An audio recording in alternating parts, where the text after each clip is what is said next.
Hello बच्चों, कैसे हो आप सब। होप करता हूँ आप सब बहुत अच्छे होंगे। ठीक है। तो देखो बच्चों, इसके पहले वाले लेक्चर में हमने हिस्ट्री ऑफ टेक्सोनॉमी देखी और आज जो है हम टेक्सोनॉमी के ऊपर बात करने जा रहे हैं। ठीक है। तो देखो,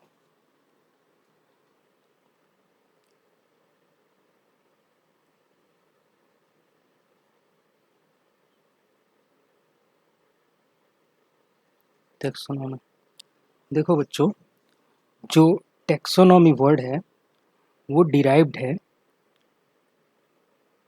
लेटिन ग्रीक वर्ड से। लेटिन ग्रीक वर्ड से। और जो टेक्सोनॉमी दो वर्ड से बना हुआ है। ठीक है। पहला वर्ड है टैक्सिस, जिसका मतलब है अरेंजमेंट। ठीक है। और दूसरा वर्ड है नोमोस, जिसका मतलब है लॉ। ठीक है। अगर दोनों वर्ड को कंबाइन कर दे तो इसका जो ओवरऑल मीनिंग है वो है systematic arrangement of organism on the basis of A scientific law. ठीक है बच्चों, तो ये है टेक्सोनॉमी वर्ड का मीनिंग। अब देखो बच्चों, जो टेक्सोनॉमी वर्ड है सबसे पहली बार जिस साइंटिस्ट ने कॉइन किया था उसका नाम है A P de Candolle. A P de Candolle. ठीक है। In year 1813। तो देखो बच्चों, अब हम लोग समझते हैं कि एक्चुअल में टेक्सोनॉमी का काम क्या होता है। ठीक है। देखो बच्चों, जो पूरे वर्ल्ड की डाइवर्सिटी है वो है तकरीबन 8.7 मिलियन। बट इसमें से जो है सिर्फ 1.2 मिलियन स्पेसीज ऐसे हैं जिनको कंप्लीटली आइडेंटिफाई किया जा चुका है। ठीक है। आइडेंटिफाई किया जा चुका है का मतलब है कि उसके बारे में हमें कंप्लीट इन्फॉर्मेशन है। ठीक है। उसके कैरेक्टर के बारे में हमें पूरी तरीके से पता है। बट बट जो बचे हुए स्पेसीज हैं 8.7 मिलियन में से, ठीक है, उनके बारे में अभी हमें कुछ पता नहीं है या हम साइंटिस्टों ने अभी उसके बारे में आइडेंटिफाई नहीं किया है। तो क्या होता है कि आए दिन जो है नए नए स्पेसिमेन, ठीक है, स्पेसिमेन मतलब हो गया कि चाहे प्लांट भी हो सकता है, वो एनिमल भी हो सकता है और माइक्रो ऑर्गेनिज्म भी हो सकता है। ठीक है। तो साइंटिस्टों को आए दिन जो है नए नए स्पेसिमेन मिलते रहते हैं। तो जब कोई एक नया स्पेसिमेन साइंटिस्ट को मिला है, ठीक है, तो क्या होता है कि वहां से जो है टेक्सोनॉमी का काम चालू हो जाता है। ठीक है। तो अब देखते हैं टेक्सोनॉमी। अब देखते हैं कि जब साइंटिस्ट को कोई एक नया स्पेसिमेन, ठीक है, या ऑर्गेनिज्म मिलता है तो टेक्सोनॉमी कैसे रोल प्ले करता है। तो देखिए, टेक्सोनॉमी 3 लेवल से प्ले करता है। ठीक है। सबसे पहला काम क्या करता है, सबसे पहला काम क्या करता है वो है आइडेंटिफिकेशन। ठीक है। आइडेंटिफिकेशन। और दूसरा काम का क्या करता है, नेमिंग, या फिर बोले नोमेनक्लेचर। नोमेनक्लेचर। ठीक है। और तीसरा काम करता है क्लासिफिकेशन।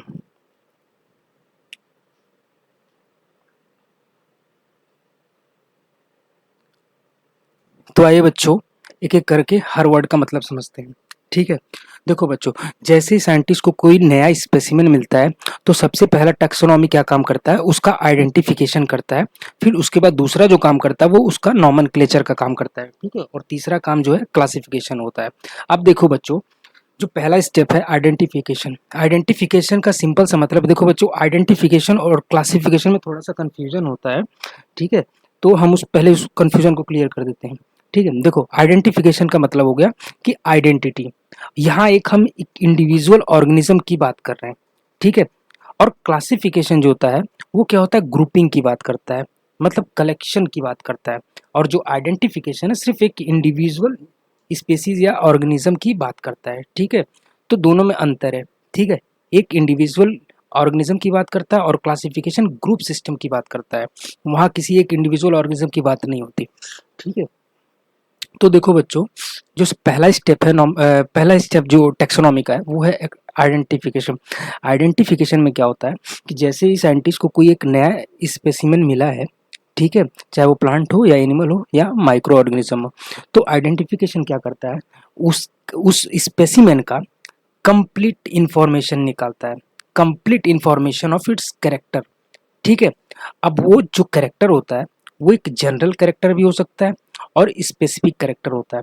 तो जो आइडेंटिफिकेशन का जो राइट प्रोसेस होता है वो ये होता है कि सबसे पहले जनरल कैरेक्टर को आइडेंटिफाई किया जाता है और धीरे धीरे करके स्टेप वाइज जो है उसके स्पेसिफिक कैरेक्टर को आइडेंटिफाई किया जाता है। और जब हम एक ऑर्गेनिज्म के स्पेसिफिक कैरेक्टर तक पहुंच जाते हैं तो क्या होता है, आइडेंटिफिकेशन का काम खत्म हो जाता है, ठीक है। क्योंकि जब हम उसके स्पेसिफिक कैरेक्टर को भी आइडेंटिफाई कर लेते हैं तो क्या होता है कि हम उस पर्टिकुलर स्पेसिस तक पहुंच जाते हैं जिस स्पेसिस से वो स्पेसिमेन बिलोंग करता है, ठीक है, उस पर्टिकुलर स्पेसिस तक। अब स्पेसिस से नीचे कोई लेवल तो होता नहीं है, ठीक है। तो इसलिए जो है जब हम उसका स्पेसिफिक क्लासिफिकेशन कर लेते हैं तो उस स्पेसिस का आइडेंटिफिकेशन कंप्लीट हो जाता है। तो देखो बच्चों, सबसे पहला जो स्टेप होता है वो होता है आइडेंटिफिकेशन का।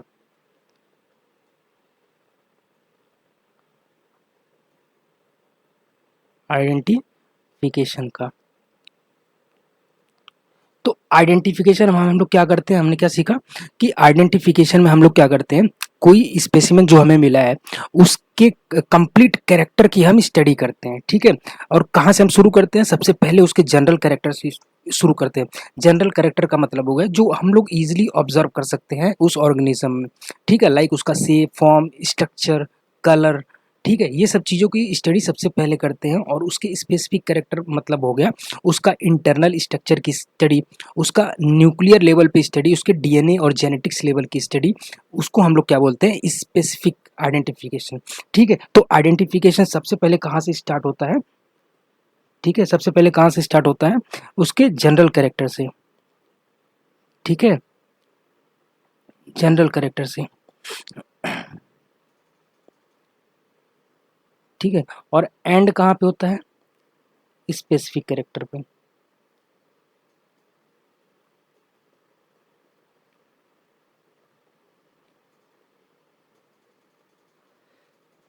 ठीक है। तो यहाँ से स्टार्ट होता है और यहाँ पे एंड होता है, ठीक है बच्चों। अब देखो अब देखो अब अगर आइडेंटिफिकेशन करना है, ठीक है, तो हमारे पास कुछ सोर्स तो होना चाहिए जिसकी हेल्प से हम किसी ऑर्गेनिज्म को आइडेंटिफाई कर सकें, ठीक है। तो जो हमारे पास आइडेंटिफिकेशन के जो टूल हैं, आइडेंटिफिकेशन के जो एड्स हैं, ठीक है, अगर जनरल कैरेक्टर को आइडेंटिफाई करना है, ठीक है, अगर जनरल कैरेक्टर को आइडेंटिफाई करना है तो उसके लिए हमारे पास जो टूल्स हैं वो हैं म्यूजियम हो गए, ठीक है, म्यूजियम के बाद आएगा बोटेनिकल गार्डन हो गए,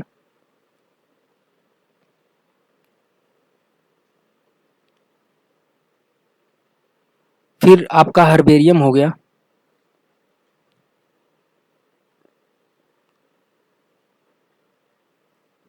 और चौथा है टैक्सोनॉमिकल की, ठीक है बच्चों। और स्पेसिफिक कैरेक्टर को आइडेंटिफाई करने के लिए जो हमारे पास टूल्स हैं वो हैं लाइक आपका कीमोटैक्सोनॉमी हो गया,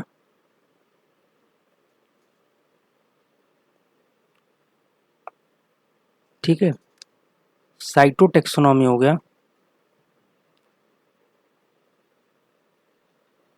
और तीसरा है आपका मॉलिक्यूलर टैक्सोनॉमी, टैक्सोनॉमी, ठीक है बच्चों। तो देखो बच्चों, एक एक चीज को हम लोग समझते हैं। सबसे पहले स्टार्ट करते हैं, अगर जनरल कैरेक्टर को आइडेंटिफाई करना है तो हमारे पास क्या क्या सोर्स है। म्यूजियम हो गया, बोटानिकल गार्डन हो गया, हर्बेरियम हो गया और टेक्सोनॉमिकल की हो गया। ठीक है, देखो बच्चों, सबसे पहला है म्यूजियम। तो जैसे हमें कोई एक स्पेसिमेन मिला है, ठीक है, तो हम लोग क्या करते हैं, उसको कंपेयर करने की कोशिश करते हैं जो स्टैंडर्ड ऑर्गेनिज्म हमारे पास पहले से अवेलेबल है, जिनके बारे में हमने आइडेंटिफिकेशन कर चुका है। ठीक है, तो म्यूजियम एक ऐसा प्लेस होता है जहाँ पे प्लांट और एनिमल की स्पेसीज जो है उनको क्या करते हैं, प्रिजर्व करके रखते हैं by the help of some preservative in the preservative jar. ठीक है, तो वहाँ पे बहुत सारी वैरायटी के प्लांट और एनिमल की स्पेसीज को जो है प्रिजर्व करके रखा जाता है। तो अगर हमें यहाँ से आइडेंटिफाई करना है तो हम उसके एक्सटर्नल कैरेक्टर को देख करके इसको आइडेंटिफाई कर सकते हैं। ठीक है, और दूसरा है बोटेनिकल गार्डन। बोटेनिकल गार्डन में क्या होता है, बहुत सारे प्लांट की जो वैरायटी है, प्लांट की स्पेसीज है, उसको एक नेचुरल इन्वायरमेंट में जो है ग्रो कराया जाता है। ठीक है, और वहाँ पे क्या होता है, एक्सटर्नल इंटरफेरेंस को रोका जाता है, मतलब बाहर से किसी को उस बोटेनिकल गार्डन में बाहर का जो इंटरफेरेंस है, मतलब पेड़ों का काटना, ठीक है, एनिमल्स का एंट्री, ठीक है, ये सारी चीज़ों को वहाँ पे रोका जाता है। ठीक है, और जितने भी स्पेसीज हैं उसके बारे में डाटा जो है उस कलेक्ट करके वो बोटेनिकल गार्डन वाले जो है रखते हैं। ठीक है, हर एक स्पेसीज की कंप्लीट इन्फॉर्मेशन उनके पास डाटा होता है। ठीक है, और तीसरा जो हो गया, तो तीसरा जो हो गया वो हर्बेरियम हो गया। हर्बेरियम में क्या करते हैं, जैसे प्लांट का कोई पार्ट है, लीव्स हो गया, फ्लावर हो गया, ठीक है, तो उसमें क्या करते हैं, उसको ड्राई करके एक हर्बेरियम सीट पे उसको पेस्ट किया जाता है और उस स्पीसीज की कंप्लीट जो है इंफॉर्मेशन, ठीक है, उस सीट पे मेंशन होती है।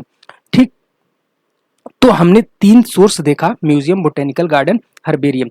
म्यूजियम में क्या करते हैं, हम लोग प्लांट और एनिमल दोनों का आइडेंटिफिकेशन कर सकते हैं। बोटेनिकल गार्डन जो है स्पेशली प्लांट के लिए होता है और हर्बेरियम जो है वो भी स्पेशली प्लांट के लिए होता है। अब चौथा देखते हैं, चौथा है टेक्सोनॉमिकल की। ठीक है, तो टेक्सोनॉमिकल की मदद से हम लोग प्लांट को भी आइडेंटिफाई कर सकते हैं, माइक्रो ऑर्गेनिज्म को भी आइडेंटिफाई कर सकते हैं और एनिमल को भी आइडेंटिफाई कर सकते हैं। एक्चुअली टेक्सोनॉमिकल की क्या होता है, हम लोग थोड़ा सा टेक्सोनॉमिकल की के बारे में समझने की कोशिश करते हैं। देखो बच्चों, जो टेक्सोनॉमिकल की होता है,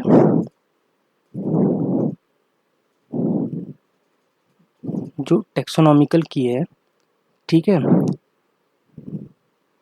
टेक्सोनॉमिकल की एक्चुअली क्या करता है, ये स्टार्ट करता है जनरल कैरेक्टर का आइडेंटिफिकेशन से स्टार्ट करता है। ठीक है, जनरल कैरेक्टर के आइडेंटिफिकेशन से स्टार्ट करता है और स्टेप वाइज ये जो है जैसे जैसे आइडेंटिफिकेशन कंप्लीट होता जाता है तो ये क्या करता है, मोर स्पेसिफिक कैरेक्टर को आइडेंटिफाई करने की कोशिश करता है। तो कहाँ से ये मूव करता है, ये जनरल कैरेक्टर को सबसे पहले स्टार्ट करता है आइडेंटिफाई करना। ठीक है, उसके बाद स्टेप वाइज ये जो है स्पेसिफिक कैरेक्टर तक का आइडेंटिफिकेशन कर लेता है। ठीक है, और स्पेसिफिक कैरेक्टर का आइडेंटिफिकेशन हो गया तो क्या होता है, हमारे पास एक स्पेसीज की कंप्लीट इन्फॉर्मेशन हमारे पास आ जाती है और आइडेंटिफिकेशन कंप्लीट हो जाता है, क्योंकि हमें उस स्पेसीज की कंप्लीट नॉलेज हो जाती है। तो देखो बच्चों, एक्चुअली टेक्सोनॉमिकल की काम कैसे करता है, टेक्सोनॉमिकल की में क्या होता है, टेक्सोनॉमिकल की में एक्चुअली दो स्टेटमेंट होते हैं, दो कंट्रास्टिंग स्टेटमेंट होते हैं। ठीक है, दो कंट्रास्टिंग स्टेटमेंट होते हैं। सपोज मैंने स्टेटमेंट 1 लिख दिया, ठीक है, और दूसरा हो गया स्टेटमेंट 2। ठीक है, अगर हम इन दोनों स्टेटमेंट को मिला दें तो इसको कंप्लीटली बोलते हैं कपलेट। ठीक है, क्या बोलते हैं, कपलेट। ठीक है बच्चों, और इस सिंगल स्टेटमेंट को हम लोग क्या बोलते हैं, लीड बोलते हैं। ठीक है, तो मैंने क्या कहा, टेक्सोनॉमिकल की में क्या होता है, दो स्टेटमेंट होते हैं और दोनों स्टेटमेंट को हम लोग एक साथ अगर बोले तो उसको कपलेट बोला जाता है। ठीक है, और उसमें से अगर सिंगल स्टेटमेंट की हम बात करें तो लीड बोला जाता है। ठीक है, फॉर एग्जाम्पल हमें कोई एक एनिमल मिला, ठीक है, हमें कोई एक एनिमल मिला, हमें कोई एक एनिमल मिला, ठीक है, अब उस एनिमल का अगर हमें टेक्सोनॉमिकल की के हिसाब से आइडेंटिफाई करना है तो क्या होगा, क्या होगा कि हमारे पास दो स्टेटमेंट होगा, एक पहला स्टेटमेंट और एक दूसरा स्टेटमेंट। सपोज पहला स्टेटमेंट में ये मेंशन है कि क्या ऑर्गेनिज्म के पास, ठीक है, क्या ऑर्गेनिज्म ऑर्गेनिज्म के बॉडी पे हेयर प्रेजेंट है, ठीक है, और वो जो है लाइव बर्थ देता है। और दूसरा स्टेटमेंट ये हो सकता है कि क्या ऑर्गेनिज्म के बॉडी पे स्किल्स है और दूसरा वो एग जो है ले करती है। ठीक है, पहला स्टेटमेंट मैंने क्या बोला, पहला स्टेटमेंट ये हो सकता है कि उस ऑर्गेनिज्म के बॉडी पे हेयर्स प्रेजेंट है, हेयर्स प्रेजेंट है या फिर बोल सकते हैं फर प्रेजेंट है। ठीक है, और और जो है वो जो है लाइव बर्थ देती है, मतलब यंग वन को एक बर्थ देती है। ठीक है, और दूसरा स्टेटमेंट मैंने क्या बोला कि उसके बॉडी पे स्केल्स प्रेजेंट है और वो जो है एग ले करती है। ठीक है, बट जो हमारे पास ऑर्गेनिज्म है, हमने देखा कि जो स्टेटमेंट 1 है उससे मैच कर रहा है और स्टेटमेंट 2 से नहीं मैच कर रहा है। तो अगर किसी ऑर्गेनिज्म के बॉडी पे हेयर है और वो जो है लाइव बर्थ देता है, मतलब यंग वन को बर्थ देता है, तो इसका मतलब है कि वो मैमल है। ठीक है, क्या है, मैमल है। और अगर उसके बॉडी पे स्केल्स होता और वो जो है एग ले करता, तो वो हो जाता है रेप्टाइल। बट हमारे पास जो ऑर्गेनिज्म आइडेंटिफाई हुआ है वो है मैमल। ठीक है, तो ये हो गया हमारे पास पहला कपलेट। ठीक है, पहला कपलेट। ठीक, अब देखो, अब जब हमने पहले कपलेट को आइडेंटिफाई किया तो जो नेक्स्ट स्टेप है वहां पे क्या होगा, सेकंड कपलेट आ जाएगा। ठीक है, सेकंड कपलेट आ जाएगा, उसमें भी क्या होगा, दो स्टेटमेंट होंगे, 1 और 2। ठीक है, 1 एंड 2। अब क्या होगा, सपोज अब हमें जो है, हमें ये पता चल गया कि हाँ हमारा जो स्पेसिमेन है वो एक मैमल है। अब हमें उसको मोर डीपली क्लासिफाई करना है। अभी तक तो हमने एक जनरल कैरेक्टर का आइडेंटिफाई किया है, अब जनरल कैरेक्टर से हमें स्लोली स्लोली जो है स्टेप वाइज जो है हमें स्पेसिफिक कैरेक्टर की तरफ मूव करते जाना है। तो जो सेकंड कपलेट आएगा उसमें सपोज दो स्टेटमेंट होगा। पहला स्टेटमेंट जो होगा, सपोज हम लोग ये बोलते हैं कि पहला जो स्टेटमेंट है उसमें ये मेंशन है कि it have a memory gland but nipple is not developed. ठीक है, पहला स्टेटमेंट क्या है, हैव अ मेमोरी ग्लैंड। देखो, मैमल का जो यूनिक कैरेक्टर होता है वो ये होता है कि उनके पास मेमोरी ग्लैंड होता है। ठीक है, बट जो पहला स्टेटमेंट है वो ये बोलता है कि इस मैमल के पास मेमोरी ग्लैंड तो है बट निप्पल जो है नहीं डेवलप हुआ है। और दूसरा स्टेटमेंट ये कहता है कि मेमोरी ग्लैंड भी है और निप्पल वेल डेवलप्ड है। ठीक है, तो देखो अगर पहला स्टेटमेंट सही होता है तो इसका मतलब है वो क्या है, प्रोथीरियन है, प्रोथीरियन है। ठीक है, क्योंकि प्रोथीरियन के पास मेमोरी ग्लैंड तो होता है लेकिन उनके पास निप्पल्स नहीं डेवलप होते हैं। लेकिन अगर निप्पल है और मेमोरी ग्लैंड भी है तो इसका मतलब हो गया कि वो एक मेटाथीरियन है। क्या है, मेटाथीरियन है। ठीक है बच्चों, पर हमने जो हमारे पास जो स्पेसिमेन है हमने आइडेंटिफाई किया कि पहला स्टेटमेंट करेक्ट है। हमारे पास जो स्पेसिमेन है उसके पास मेमोरी ग्लैंड तो है बट निप्पल नहीं है, तो सेकंड स्टेटमेंट रॉन्ग हो गया। ठीक है बच्चों, तो ये हो गया सेकंड स्टेप। ठीक है, सेकंड स्टेप हो गया। तो अब ऐसे ही क्या होता है, टेक्सोनॉमिकल की के पास एक एक करके नए नए कपलेट आते जाते हैं। जैसे अब इसके बाद थर्ड कपलेट आ सकता है। ठीक है, थर्ड कपलेट के बाद फोर कपलेट आएगा। ठीक है, हो सकता है 4 के बाद 5 कपलेट आए। ठीक है, तो ऐसे ही करके जो है जब हम एक कैरेक्टर को आइडेंटिफाई कर लेते हैं तो हमारे पास क्या होता है, एक नया कपलेट आ जाता है। ठीक है,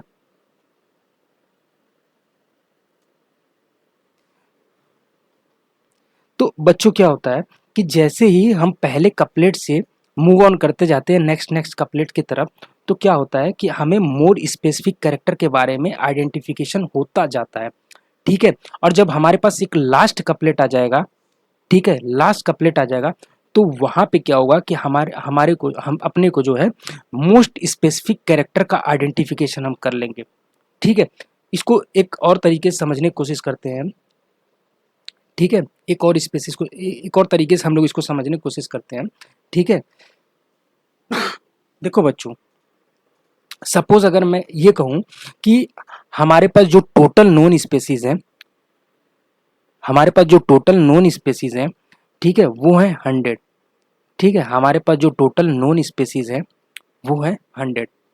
ठीक है, हमने बस इसको एक हाइपोथेसिस लिया है, हमने माना है, एक्चुअल में 100 स्पेसीज नहीं, बहुत स्पेसीज होते हैं, बट हमने बस इसको एक एजम्पशन किया है कि हमारे पास 100 स्पेसीज है। ठीक है, अब देखो बच्चों क्या होगा, जब हमने पहले कपलेट में आइडेंटिफिकेशन किया कि हमारा जो ऑर्गेनिज्म है वो एक मैमल है। तो इससे क्या हुआ, जब हमने पहला आइडेंटिफिकेशन किया तो सपोज क्या हुआ कि यहाँ पे इस 100 स्पेसीज में ठीक है, 100 स्पेसीज में क्या हुए, पहले पहले कपलेट का जब हमने आइडेंटिफिकेशन किया तो इस 100 स्पेसीज में 70 स्पेसीज जो है एलिमिनेट हो गई। ठीक है, और बची कितनी, 30 स्पेसीज जो है अभी भी पॉसिबिलिटी है कि हाँ हमारा जो स्पेसिमेन है इस 30 स्पेसीज में हो सकता है। ठीक है, तो देखो पहले स्टेटमेंट में क्या हो गया, 70 स्पेसीज एलिमिनेट हो गई। क्यों, क्योंकि ये जो 70 स्पेसीज है पॉसिबिलिटी ही नहीं बनता। ठीक है, क्योंकि हमारा जो ऑर्गेनिज्म है पहले ही आइडेंटिफाई हो गया ये मैमल है। ठीक है, तो जब हमने आइडेंटिफाई कर लिया मैमल है तो इसका मतलब हो गया तकरीबन 70 स्पेसीज जो है एलिमिनेट हो गई। मतलब इसमें कोई चांस ही नहीं कि इन स्पेसीज में हमारा जो है स्पेसिमेन बिलोंग करेगा। अब हमारे पास बचे हैं सिर्फ 30 स्पेसीज।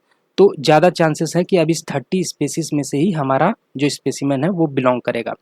ठीक है, ये तो हो गया फर्स्ट कपलेट पे। ठीक है, अब जब मूव ऑन किए सेकंड कपलेट की तरफ, जब हमने मूव ऑन किया तो अब हमारे पास कितने स्पेसीज बचे हैं, 30। सपोज सेकंड कपलेट का जब हमने आइडेंटिफिकेशन किया तो उसमें जो है 15 स्पेसीज जो है एलिमिनेट हो गई। ठीक है, तो हमारे पास बची कितनी, 15 स्पेसीज। ठीक है, तो अब ज़्यादा चांसेस है कि इन्हीं 15 स्पेसीज में से हमारा स्पेसिमेन बिलोंग करेगा। ठीक है, अब देखो बच्चों, जब हम थर्ड कपलेट की तरफ जाते हैं, थर्ड कपलेट की तरफ जाते हैं थर्ड कपलेट की तरफ जाते हैं तो हमारे पास टोटल कितनी स्पेसीज बची हैं कि हाँ हमारी स्पेसिमेन जो है इसी स्पेसीज में बिलोंग कर सकती है, 15 है। तो सपोज थर्ड कपलेट पे हमने जब आइडेंटिफिकेशन किया तो सपोज इसमें से जो है तकरीबन 10 जो है एलिमिनेट हो गई और बची कितनी, 5। ठीक है, तो अब पॉसिबिलिटी है कि इसी 5 स्पेसीज में से हमारा स्पेसिमेन बिलोंग करेगा। फिर इसके बाद जब फोर्थ कपलेट आएगा, ठीक है, फोर्थ कपलेट पे जब हम आइडेंटिफिकेशन करेंगे तो अब हमारे पास सिर्फ 5 स्पेसीज बची हैं। ठीक है, तो अब जब हमने फोर्थ कपलेट पे जब हमने आइडेंटिफिकेशन किया तो मे बी इसमें से 4 स्पेसीज जो है एलिमिनेट हो गई और बची कितनी, 1 स्पेसीज। तो देखा बच्चे, टेक्सोनॉमिकल की की मदद से हमने कैसे जो है अपना ये एक स्पेसीज फाइंड कर लिया। तो इस तरीके से जो है टेक्सोनॉमिकल की काम करता है। तो अब मुझे लगता है कि बच्चों बेटर तरीके से टेक्सोनॉमिकल की समझ में आ गया होगा। देखो बच्चों, तो हमने क्या देखा, देखो बच्चों म्यूजियम जो है, म्यूजियम मेनली जनरल कैरेक्टर को आइडेंटिफाई करता है और ये जो है प्लांट और एनिमल दोनों के लिए है। ठीक है, जो बोटेनिकल गार्डन होता है वो मेनली क्या होता है, प्लांट के लिए होता है, और हर्बेरियम जो है मेनली ये भी प्लांट के लिए होता है। और टेक्सोनॉमिकल की मदद से हम लोग किसी भी स्पेसिमेन का आइडेंटिफिकेशन कर सकते हैं, चाहे वो माइक्रो ऑर्गेनिज्म, प्लांट, एनिमल कुछ भी हो सकता है। ठीक है, और ये जो टेक्सोनॉमिकल की है ये अपने आप में ही जो है कंप्लीट कैरेक्टर का आइडेंटिफिकेशन कर देती है। ठीक है, कहने का मतलब जर्नल से लेकर के स्पेसिफिक कैरेक्टर तक का आइडेंटिफिकेशन। और ये जो टेक्सोनॉमिकल की जो है आज के टाइम पे काफ़ी एडवांस भी है, क्योंकि कंप्यूटराइज बेस्ड भी टेक्सोनॉमिकल की होता है, जिसमें बहुत सारे स्टेटमेंट एक साथ आ जाते हैं। ठीक है, और फास्ट वर्किंग होता है कंप्यूटर के थ्रू। ठीक है, तो बच्चों देखो ये तो हो गया जनरल कैरेक्टर का आइडेंटिफिकेशन। तो इसमें से जो टेक्सोनॉमिकल की जो था वो क्या था, जनरल से लेकर के स्पेसिफिक कैरेक्टर तक का ये आइडेंटिफिकेशन कर सकता है। ठीक है, अब बात करते हैं बच्चों की स्पेसिफिक कैरेक्टर के आइडेंटिफिकेशन के लिए हमारे पास क्या क्या टूल्स है। तो उसमें जो है सबसे पहला जो है वो क्या है, सबसे पहला क्या है, सबसे पहला जो है हमारे पास कीमो टेक्सोनॉमी है। ठीक है बच्चों, कीमो टेक्सोनॉमी, कीमो टेक्सोनॉमी। ठीक है बच्चों, देखो बच्चों कीमो टेक्सोनॉमी एक्चुअली कैसे वर्क करता है। कीमो टेक्सोनॉमी में क्या होता है, कीमो टेक्सोनॉमिकली मेनली ये केमिकल को आइडेंटिफाई करता है। ठीक है, अगर हमने केमिकल को आइडेंटिफाई कर लिया मतलब हमने एक पर्टिकुलर स्पेसीज को आइडेंटिफाई कर लिया। क्योंकि क्या होता है क्या होता है ना बच्चों कि एक पर्टिकुलर जो स्पेसीज है वो एक पर्टिकुलर टाइप का ही केमिकल रिलीज करती हैं। ठीक है, कहने का मतलब है कि डिफरेंट डिफरेंट स्पेसीज में एक पर्टिकुलर टाइप का केमिकल रिलीज होता है। अगर हमने उस केमिकल को आइडेंटिफाई कर लिया इसका मतलब हमने उस स्पेसीज को आइडेंटिफाई कर लिया। ठीक है बच्चों, हर स्पेसीज क्या करता है, एक पर्टिकुलर टाइप का केमिकल रिलीज करता है, और कीमोटेक्सोनॉमी का क्या काम होता है, उस केमिकल को आइडेंटिफाई करना। और अगर अगर कीमोटेक्सोनॉमिकल टेक्सोनॉमी की मदद से हमने उस केमिकल को आइडेंटिफाई कर लिया तो इसका मतलब है कि हमने उस स्पेसीज को आइडेंटिफाई कर लिया। अब बच्चों देखो ये जो केमिकल्स होता है ना वो एक्चुअली होता है वो एक्चुअली होता है जो केमिकल्स होता है वो क्या होता है, वो सेकेंडरी मेटाबोलाइट होता है, सेकेंडरी मेटाबोलाइट्स हो गए, ठीक है। सेकेंडरी मेटाबोलाइट होता है। देखो बच्चों, प्लांट के अंदर दो तरह का मेटाबोलाइट होता है, एक प्राइमरी मेटाबोलाइट होता है और एक सेकेंडरी मेटाबोलाइट होता है, ठीक है। जो प्राइमरी मेटाबोलाइट होता है वो क्या करता है, प्लांट के बेसिक फंक्शंस में इन्वॉल्व होता है। बेसिक फंक्शन का मतलब हो गया उसके फोटोसिंथेसिस, रिस्पायरेशन, ठीक है, एटीपी प्रोडक्शन, ये सब चीज़ों में इन्वॉल्व होता है। और ये मेनली जो होते हैं carbohydrate, protein, fat, vitamin, minerals, ये सब जो है प्राइमरी मेटाबोलाइट होता है। लेकिन जो सेकेंडरी मेटाबोलाइट होता है वो प्लांट के बेसिक फंक्शंस में बिल्कुल उसका रोल नहीं होता है। उसका जो मेन काम होता है वो प्लांट के डिफेंस मैकेनिज्म में होता है ठीक है।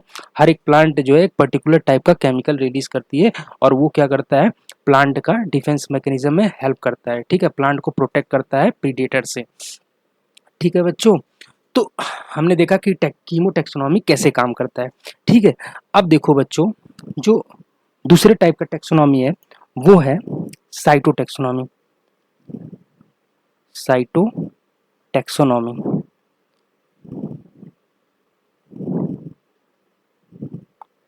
देखो बच्चों, साइटोटैक्सोनॉमी में क्या होता है, हम लोग क्रोमोजोम की स्टडी करते हैं। किसकी स्टडी करते हैं, क्रोमोजोम, क्रोमोजोम, ठीक है, क्रोमोजोम की स्टडी करते हैं। क्यों, क्योंकि बच्चों जो क्रोमोजोम का जो नंबर होता है, क्रोमोजोम का नंबर होता है हर स्पेसीज में, हर स्पेसीज में डिफरेंट होता है। ऐसा नहीं हो सकता कि दो स्पेसीज के अंदर सेम नंबर ऑफ क्रोमोजोम हो, ठीक है। इसीलिए साइटोटैक्सोनॉमी जो है एक स्पेसिफिक कैरेक्टर का आइडेंटिफिकेशन करता है, ठीक है, क्योंकि हर स्पेसीज में जो क्रोमोजोम का नंबर होता है वो हमेशा डिफरेंट होता है, ठीक है। लाइक जैसे ह्यूमन है, ह्यूमन के अंदर कितने कितने क्रोमोजोम होते हैं, टोटल होते हैं 46 क्रोमोजोम, या बोले 23 पेयर्स होते हैं, ठीक है। तो बच्चों, जो साइटोटैक्सोनॉमी का जो मेन काम होता है वो नंबर ऑफ क्रोमोजोम को आइडेंटिफाई करना, ठीक है, शेप ऑफ क्रोमोजोम को आइडेंटिफाई करना, और जो तीसरा काम होता है इसका वो पोजीशन ऑफ सेंट्रोमियर को आइडेंटिफाई करना, कि सेंट्रोमियर जो है इधर सेंट्रोमियर जो है एकदम एक्सट्रीम पार्ट पे प्रेजेंट है, ठीक है, ये आपका सेंट्रोमियर हो गया, ठीक है। इधर जो है सेंट्रोमियर एकदम एक्सट्रीम पार्ट पे प्रेजेंट है या एक्सट्रीम और मिड के बीच में प्रेजेंट है, ठीक है। सपोज मैंने ये बना लिया, ठीक है, ये आपका हो गया सेंट्रोमियर। और या फिर जो है सेंट्रोमियर एकदम मिड पे प्रेजेंट है, ठीक है बच्चों।